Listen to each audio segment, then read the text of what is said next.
Right guys, welcome back to my channel. I'm joined with my Ethan. boy. Hey. Hi, I'm Ethan. Yeah. We're going to be doing a different video today. I'm going to be reacting with Ethan to the KSI Logan Paul fight that just happened. Was it last weekend? Last week, yeah. It's officially just over a week now. But this is quite a special one because Ethan was commentating. I'm sure a lot of you who've seen the fight would have seen that. Yeah, not on this one. The one that we're watching. Yeah. The one we're watching is not me, but Sky Sports dragged me in, drafted me in, and I had to maintain composure all night, but yeah. But yeah, it was funny because I got up to watch the fight and I couldn't take it as seriously because he was commentating. I did a pretty serious job. You did a very good job. I think out of the three, you were the more composed, to be fair. Yes, now. But yeah, I think we're gonna watch through the fight and just sort of do our live reactions to it. Yeah, and pick up on points that happen. Yeah, 100%. Decent. Right, should we get started? Yeah, go on, press the play button. Boom. Boom. Oh, I was about to say Madison Square Garden, the Staples Center.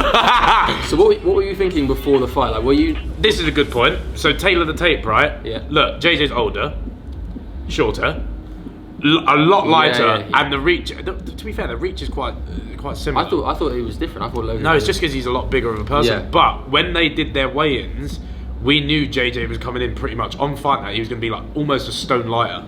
So Really? we was worried because if Logan actually let his right hand go, there's a big weight difference. So that was quite worrying.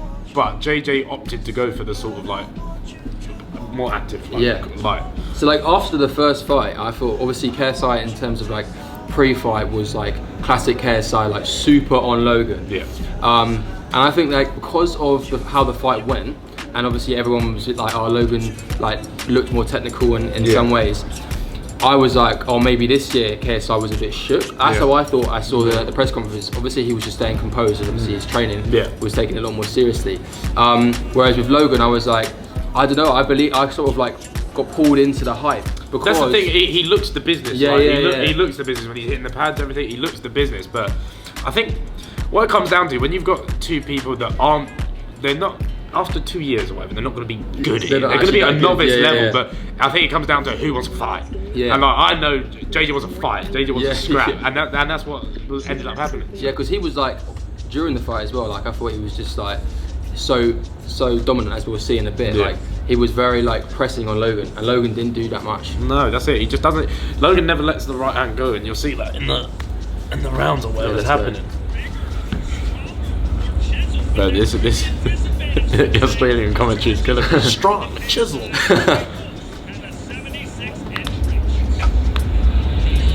To be fair, at this point as well, do you know when they was doing the walkouts and stuff? So obviously I was on the commentary panel, and so we get to see like the backstage, like the cameras in the backstage thing. And Logan looked really just like almost like just rigid. Really? Well, JJ had a nap in the changing room. Really? JJ had a nap in the changing rooms, and people were very confused as to why he was napping. And they was like, he's good. He's just having a nap. It's just crazy. There's how much like pressure there is on this kind of fight, because like even with boxing, it's like the boxers aren't like built up from their fans and social media. It's like the other way around. So like with this, obviously there's so much more. Like these are so much at stake. Yeah. I think what's different as well is like professional boxers. Even if you go in the ring and lose, at the end of the day, people will give you that sort of like, oh, well done. Like if you're a professional boxer, you're going to have losses on your record, or if you're good enough, you won't have losses on your record. But I think there's a sort of disconnect between real boxing and this type of entertainment. Yeah. This entrance was wild. This was so sick. I can't believe Rick Ross made a whole song with Rick Ross, Lil Baby, and SX, and then had them perform it in the ring. Yeah, that was crazy. That was actually the only time I've seen that. I think the last time I saw that was when AJ.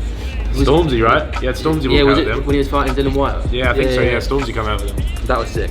So also, fun fact. See this robe here? Yeah. It's got tons of tiny lights on it.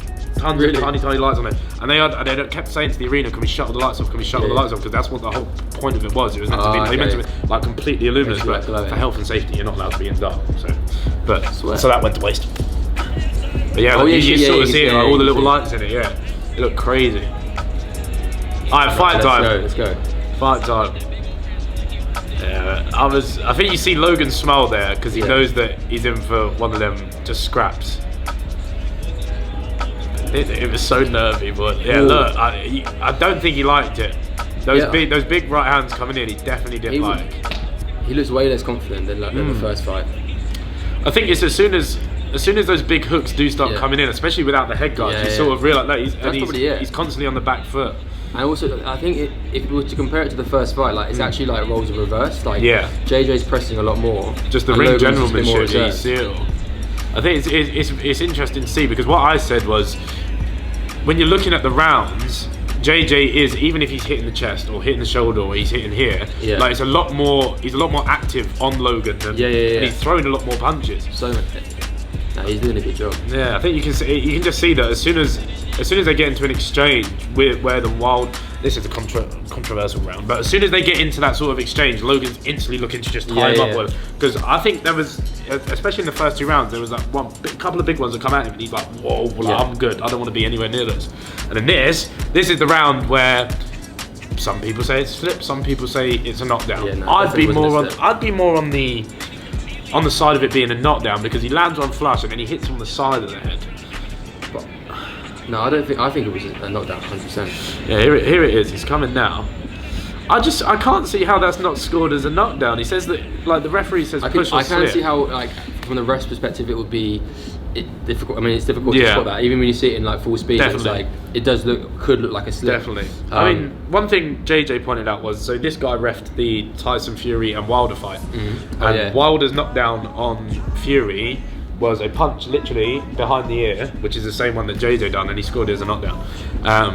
So it's just, and you look at the scorecards at the end, one had 56-55 Logan, the others had JJ by split decision. Yeah. So if that knockdown was scored, JJ walks away with it on all 3 cards, and it would have been a unanimous decision. It's just, this fight was filled with like all the drama that it should have been. Yeah. Like, it had to be. And if you look at the card on the night as well, probably the most entertaining fight. Yeah, no, it was insane. You can see that he doesn't like it instantly. Like he's on the back foot again, just like, I'm good, I don't want to be here. But I think overall, for both of them, they both were taking it way more seriously. I mean, so way more seriously.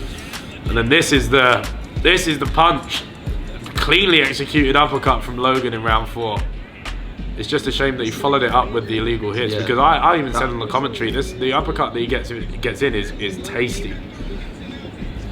It's so these guys put on like a good display of like cardio as well. Like they was active in these rounds, completely active. I did pads with Matt the other day, and honestly, I did like a minute. Taxing, right? Yeah, taxing, very taxing stuff.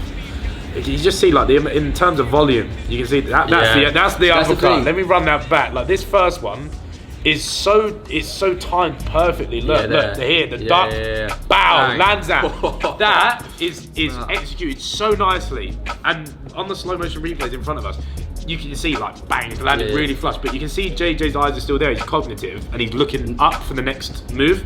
The second one where he applies more pressure and whacks, that's illegal. And then there's that one there. Yeah, that's the one where he goes. And then there's no punch that goes from 12 to 6 in boxing.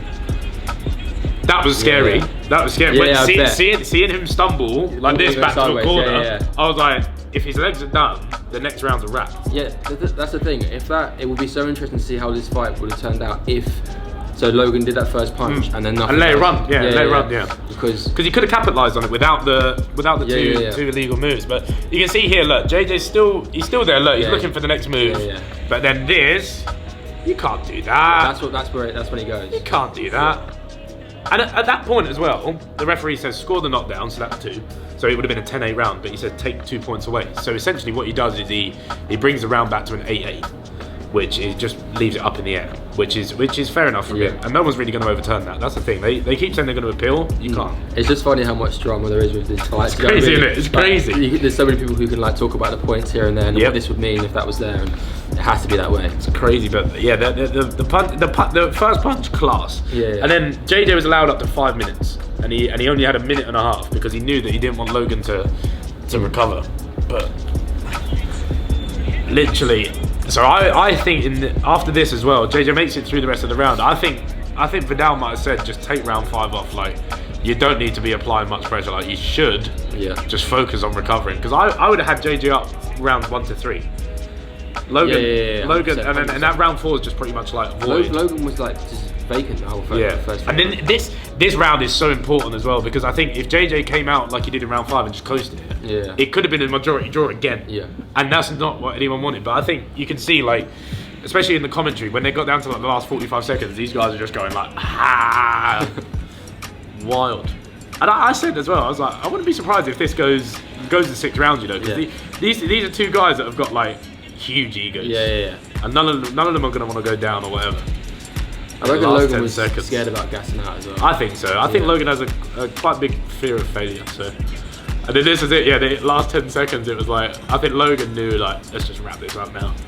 Let me get out of here. Yeah, find out what's happening. You can see it in his body language. Absolutely wild. Biggest internet fight of the year. So what were you thinking at this point? Like, what was your honest like gut feeling? At this point, I thought, I wasn't really thinking straight, to be fair. I was trying to focus on the job at hand. Yeah. So I was trying to be unbiased as well. Because Because Logan had a few good, like, again, he looks better as a boxer, but you just look at the pressure and the actual, the output, and JJ was just more active. Worried. Definitely worried, because you don't know how professional judges are going to score YouTubers. Yeah. Like, it's a completely different story, so very worried. And when you get to like the scorecards after this, and the first one come out was Logan. Yeah.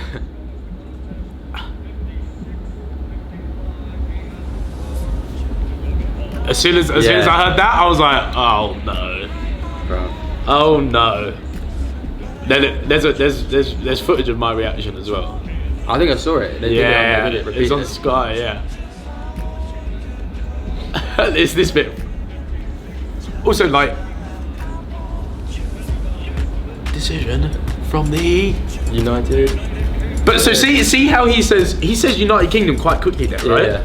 Bro, all of us were sat with each other. It was like, yo, there was such a big pause from from the United to but it's not. Yeah. I feel like that's just a human brain, because you're so invested in in it. You're like, oh my god. As soon as we had the Kingdom, whole place erupted. I couldn't believe it.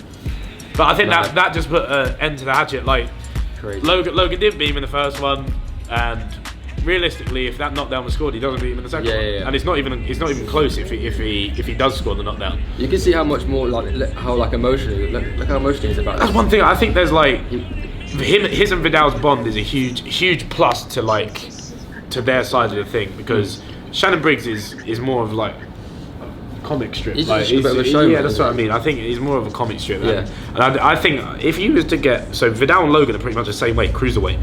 If Vidal was training Logan, different story. Vidal would turn him into an animal, definitely. Yeah. I just think he had the wrong sort of camp. Apparently, you saw afterwards. Apparently, Shannon said in the 6th round, it's okay to lose your pro debut.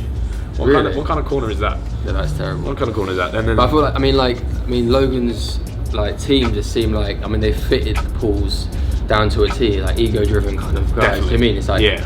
And I think that was probably like definitely a detriment to his performance. That's it. I don't think that he had the right sort of camp around him. Like, he might have been training for a year, but it's about having the right people around him.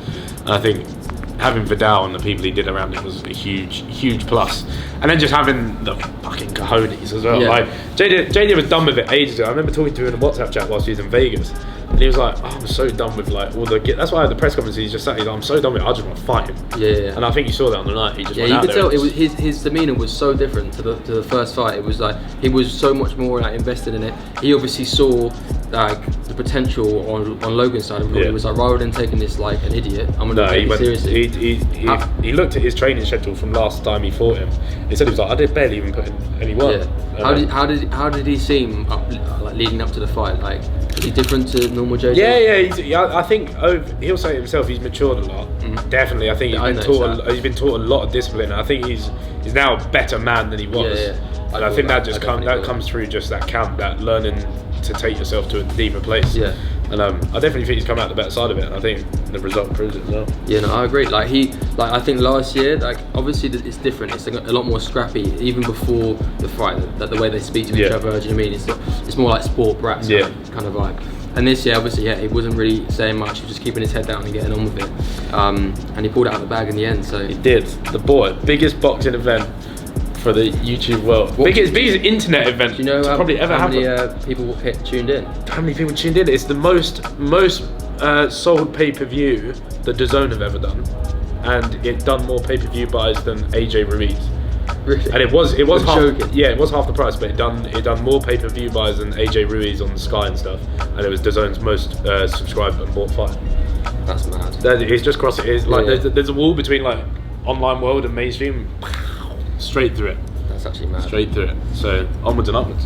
Right, guys. So I hope you enjoyed that. Thank you, Ethan, for joining us and giving your insight. It was it's decent to talk to you. I've been waiting for you to get back so I can actually grill you. Honestly, like, it was so good seeing you on there, and I was obviously surprised as well because you didn't even know you were going to be doing that. Bro, I would turn up to the public workout and then they said, "Can we keep you for the weigh-in and the fight?" And I was like, oh, sick. But I hope you guys enjoyed this video. If you haven't subscribed to Ethan's channel, it's in the link in the description below. And thanks for coming along, bro. No worries, lad. Pleasure. And we'll see you guys soon. Peace.